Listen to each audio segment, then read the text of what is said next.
पुण्यमुन्याहम दीर्घमायुरस्तु भवन्तु भवन्तु पुण्यमुन्याहम दीर्घमाय सूर्यारभे विद्यारंभे विवाहे च प्रवेशे निगमे तथा संग्रामे संकटैश्चैव ईश्वरे नमः सर्वमङ्गलमाङ्गल्ये शिवे सर्वार्थसाधिके शरण्ये त्र्यम्बके गौरी नारायणी लाभस्तेषां च यस्तेषां सुतस्तेषां पराजयेषामिन्द्रियतेषामोदेषु जनार्दन यत्र योगेश्वर कृष्णे सर्वार्थो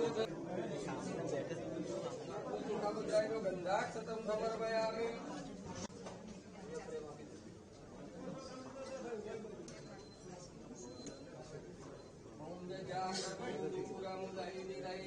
भूलोके भारतवर्षावतारे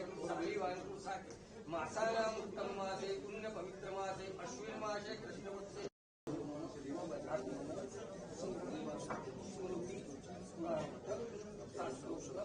पुण्य फल प्राप्तिक सभायां कार्यद्वारे सर्वत्र यश विजय कीर्ति लाभादि प्राप्ति अर्थम कुलांबिका कृपा दृष्टि प्राप्ति अर्थ पूजन पूर्वक होम कर्म अहम करिष्ये तन्मे मनः संकल्पनाय नमस्कारान् समर्पयामि। તમારા કુલદેવીનું સ્મરણ કરજો। મેધાક્ષી દાખલ શાસ્ત્રધારા દુર્ગા સાગર નવરત્ના શ્રી કેળવારી હૃદય કુદારી વાજા નવયુક્તમેવ સજીમોય પુસ્તક પ્રતિષ્ઠા ગણિત ગોયલ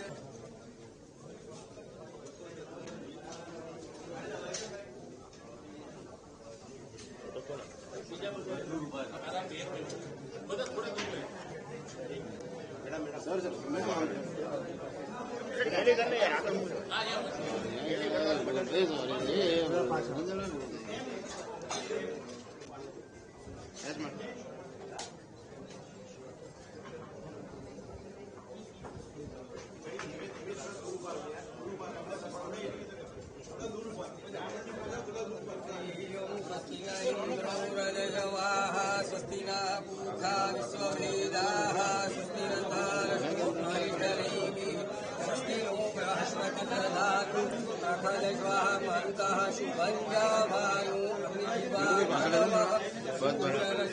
विश्वेनो जीवा अवसागमन्यहम् भद्रं कर्णेभिर्यनुयामदेवा भद्रं पश्येमाय प्रियति वहितञ्जनायुः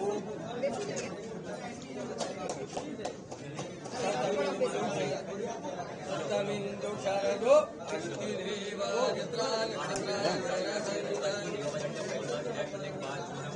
यावद्वासी गंगा यावद्देवो महेश्वर यावत्तन्ते तव आराध्य देवता प्रसन्नास्तु मनोकामना सिद्धिरस्तु।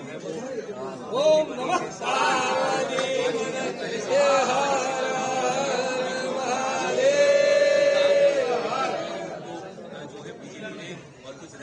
કેવો પ્રસંગ તમારા ઘરેથી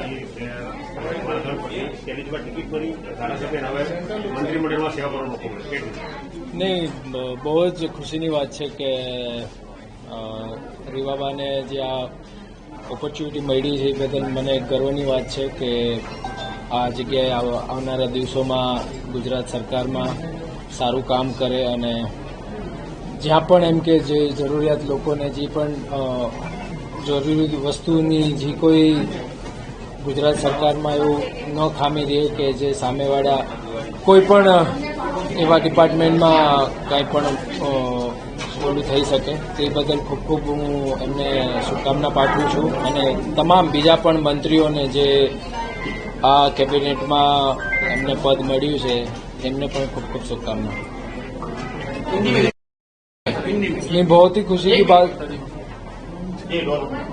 बहुत ही खुशी की बात है कि मेरी वाइफ को प्रमोशन मिला है, तो मैं और भी सारे जो मंत्री जी जिनको मौका मिला है उनको मैं बहुत बहुत बधाई देना चाहता हूं और आने वाले टाइम में बहुत ही पार्टी के लिए अच्छा काम करे, गुजरात सरकार के लिए अच्छा काम करे और बहुत ही आगे बढ़े और सारे सभी जो मंत्री जी बने हुए हैं उनको मैं बहुत बधाई देना चाहूँगा कि वो अपने अपने डिपार्टमेंट में जिन जिनको जो भी पोर्टफोलियो मिला है उन डिपार्टमेंट में वो अपना बेहतरीन काम करे और अच्छा पार्टी का और गुजरात सरकार का नाम आगे बढ़ाए। આપ આવ્યા હતા, આપની સાથે આપણે મંત્રી પરિચય. ધનતેરસનો દિવસ છે, શું માનો છો? વધારે મોટી પૂજા કોઈ દિવસ ન હોઈ શકે? નહીં, બહુ સારી વાત કહેવાય કે આવા શુભ દિવસે હું પણ હાજર છું અને આવો પ્રસંગ આવ્યો અને જેથી કરીને એક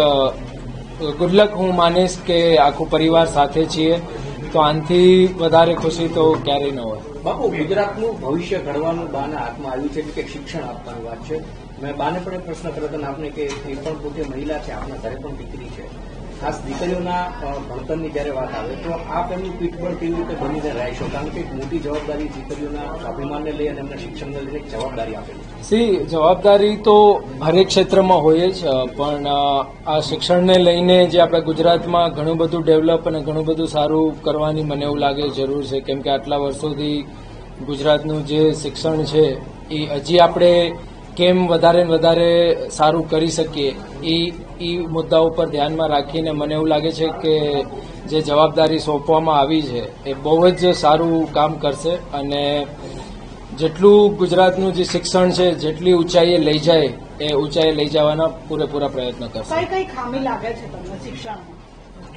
શિક્ષણમાં તો મને એટલી બધી ખબર નથી, કેમ કે મારું શિક્ષણ એટલું બધું તો હું અત્યારે ક્રિકેટર નો હોત, પણ જોક્સ અપાર્ટ કે નહીં, પણ જેટલું અત્યારના છે એટલું ડિટેલિંગ ઓનેસ્ટલી મને ધ્યાન નથી, કેમ કે મારો પૂરેપૂરો ટાઈમ હું ક્રિકેટમાં આપું છું તો એટલું બધું હું કહી ન શકું કે ક્યાં શું છે શું નહીં, પણ એ વાતની 100% ગેરંટી આપું છું કે જે પણ છે એનાથી અજાય બધું day by day year by year સારું જ થશે. બાપુ, આપ શિક્ષક સિવાય માનો છો તમામ સેક્ટરમાં દીકરીઓને પ્રોત્સાહિત કરવી જોઈએ અને તેના માટેના તમામ પ્રયાસો કરવા જોઈએ? જરૂર કરવા જ જોઈએ કે દીકરીઓને સારું શિક્ષણ મળે, સારા હોદ્દાઓ મળે અને સારા પ્લેટફોર્મ મળે, જેથી કરીને આગળ જઈને તે સારી નોકરી છે, સારા ફિલ્ડમાં જોબ મળે. આ છે તો એ મારા ખ્યાલથી જો શિક્ષણ સારું હોય તો જ સારી નોકરી અને સારા ફિલ્ડમાં એમને સારી ઓપોર્ચ્યુનિટી મળે.